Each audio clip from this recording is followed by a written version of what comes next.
tell you step number one, it's going to come down to how you respond in a time of crisis. If you are a panicker, if you're freaking out, if you're making this about some political thing, you're doing the wrong thing. And as a business owner, I need you to act like a CEO, and I need you to put on your thinking cap, and I need you to say, how can I best serve my customers' concerns and needs in this crazy time right now that we've literally never experienced? That's step number one. Yeah, and I think with that, you have to be proactive, right? And so what I've seen the best companies do, because I've received these emails, they send an email saying, here's some of the things that we've been thinking about. We've done all our research. We know what we need to do to keep everyone safe. We are thinking about closing or canceling or postponing.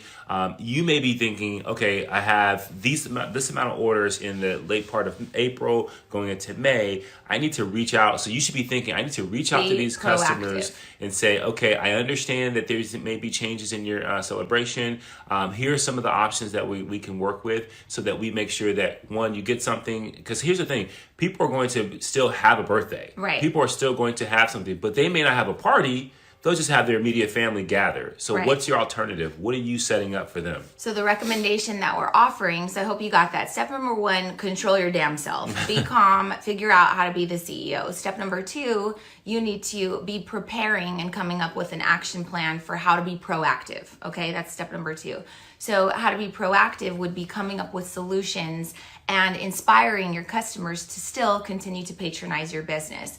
Do not put up a post saying, please support my business during the coronavirus. No one gives a shit about your business. And it's insensitive, right?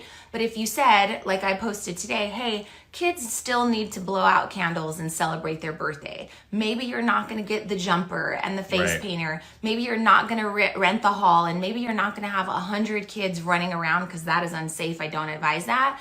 But your kid still needs to celebrate. So how about if we give you a credit for what you've already paid, and let's just make sure that we give you a dozen cupcakes and a small cake for the kid to blow out a candle. Yeah. That is you being resourceful. That is you figuring out how to provide a solution that can still benefit your customer. So some of you, I've seen you post things and you're just being selfish. I can't afford to give people refunds. I can't afford, it's not about you. Part of being a CEO, part of being a business owner is understanding that times like this that you can't foresee are going to surface. Absolutely. So you need to figure out, what can I do to make sure I'm not completely destroying the reputation of my business? What can I do to make sure I'm not completely obliterating my customer database because they hate me because I performed badly as a business owner during the coronavirus, yeah, right? And I think these people will talk about you, and so how you deal with them is super important.